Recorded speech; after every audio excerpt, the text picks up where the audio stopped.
Hi guys, Yulia here. So today I'd like to talk about ornamental grasses.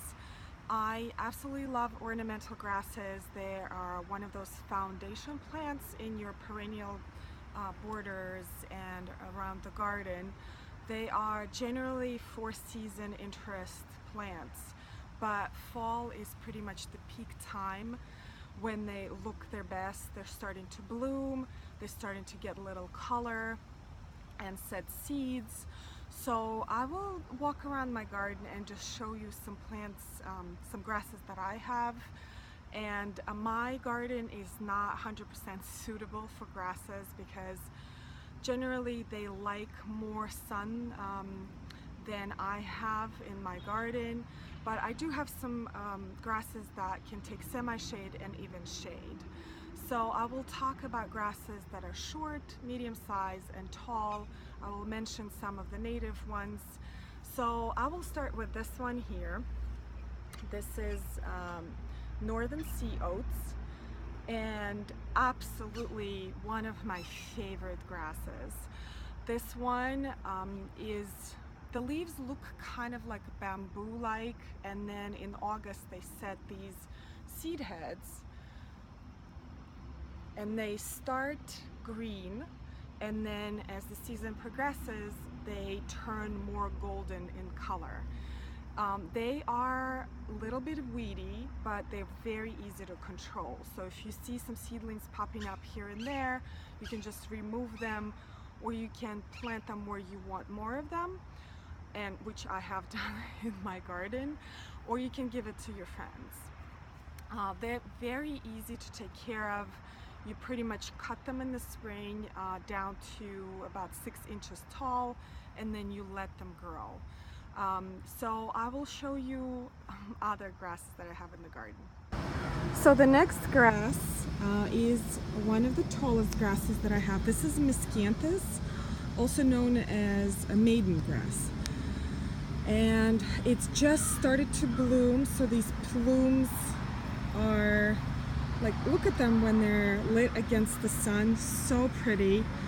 The leaves have a white stripe in the middle, and I do not know the cultivar of this one, but I do have a bunch of them in the garden, and there's some cultivars that are shorter, some are taller, and the leaves look somewhat different. This grass I find a little bit more shade tolerant than other grasses in my garden. So if you do have a tree, like I have a cherry tree behind there, it's gonna do quite okay. So this is one of my favorite grasses. This is fountain grass, or also known as Pennisetum. And here's my little kitty here, Luta. Oh, you're so cute. What's happening, bud? Anyway, this is one of the most low maintenance grasses. They're very drought tolerant. They can take semi-shade quite a bit. Also, it's one of the grasses that I never had to divide. What happens with a lot of ornamental grasses is that they die off in the middle, and then you have to divide them to kind of rejuvenate them. But this one is so carefree. It's been in this particular spot for like 9 years. So I probably will divide it and put it somewhere else in the spring just because I want more of it. But other than that, so low maintenance. Look at this beautiful bottle brush like plumes, and against the light, just unbelievable. It's a medium-sized grass. It's about 4 to 5 feet tall, and it starts to bloom in beginning of August. There's a bunch of cultivars that you can get. Some are taller, some are shorter. There's Hemlin, there's Cashian. Cashian has like kind of like pink plumes. But this is a straight up Pennisetum. This is not a cultivar. I got it at Wayside, as I said, 9 years ago. I am really enjoying this grass here. So this grass here is Miscanthus morning light, and it has thinner blades than the other Miscanthus that I showed you, and also a little bit more white stripes in it. This is a very fine grass, so if you want to use it in the garden, I find it really striking to use it with like bolder leaves like these, and some flowers around it. Really well behaved grass. It does not bloom until later in the season. In fact, I'm seeing right now it's just about to have the plumes, but has very nice structure in the winter as well.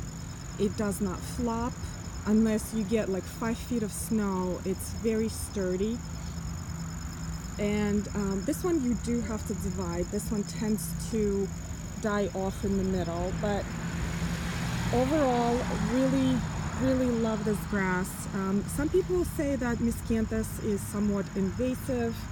I never had problems with it and never seeds in my garden aggressively or spreads aggressively. It kind of stays put, but you know, maybe in different regions it will behave differently, so keep an eye on it.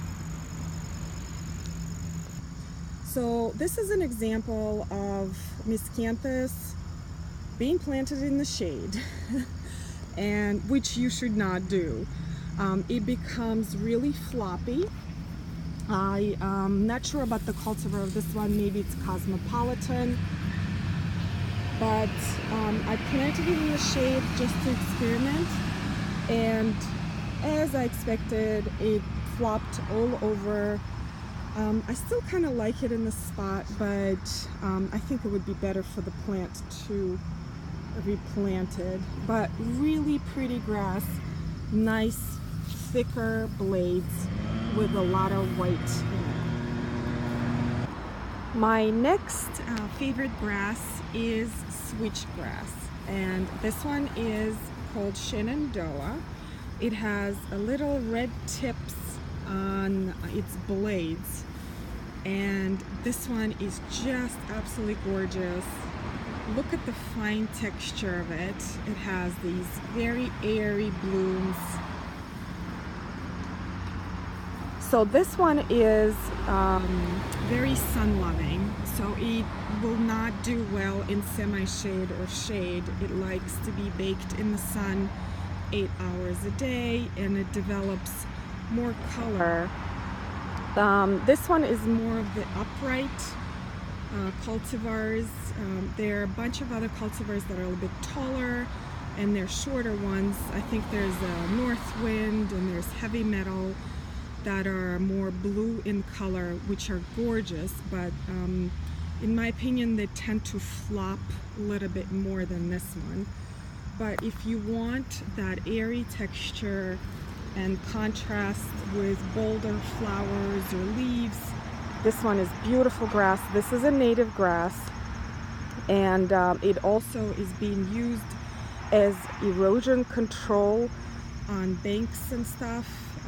So the root system of the grasses is actually enormous. It could be 5 times the size of what's above ground. So just keep that in mind when you plant them. These grow to about 4 feet tall, so about like a medium-sized grass. Really pretty. Now this is another example of switchgrass. I bought it, it did not have a label on it, so I thought it was a Shenandoah because it did have those red tips, but it's turning really red right now. So I have a feeling this is a different cultivar. Nonetheless, I love it.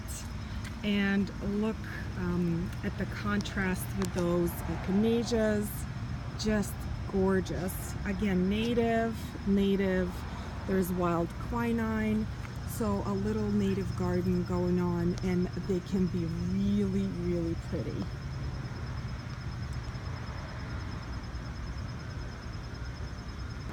Now, as for the shorter grasses, I have Hakenochloa in the garden, and it's my #1 favorite for shade gardens.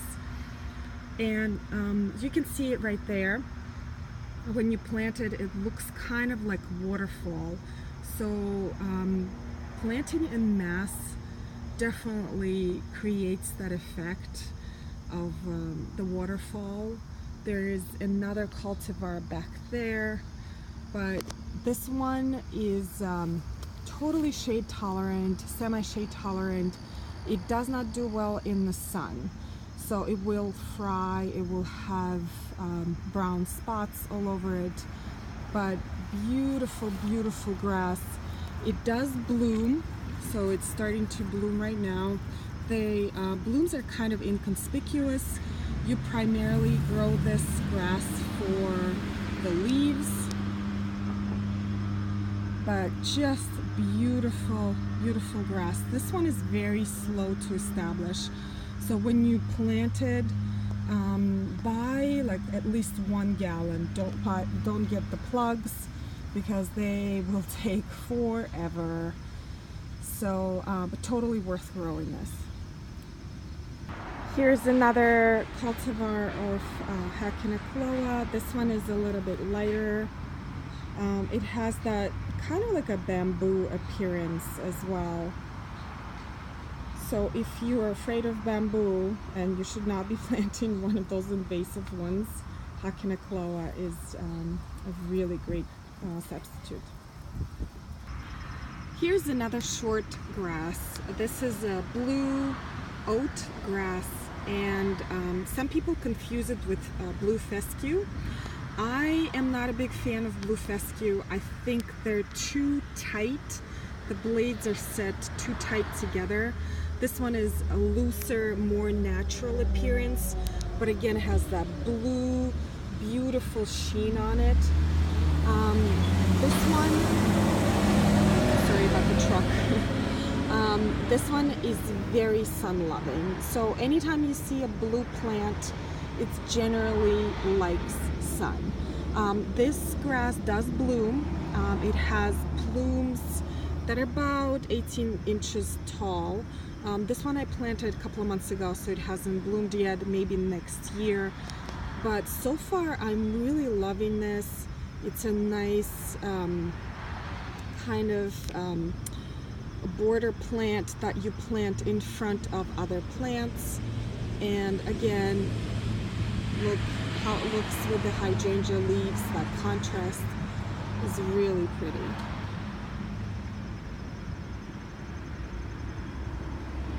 Here's another short shade-tolerant grass. This is Evergold sedge, or Carex Evergold, and it has really nice, fine textured blades with yellow stripes in it. By the way, look at these leaves of milkweed. I mean, that is like a perfect yellow. Anyway, these are very shade tolerant and drought tolerant as well. I had really good luck with these grasses here, so I'm actually considering planting more next year. Just very nice grass. They do bloom. I believe they bloom early in the spring. They have kind of not really attractive plumes, and in the spring, at least in my climate, you should cut this grass to probably 2 inches off the ground to have it grow nice new blades.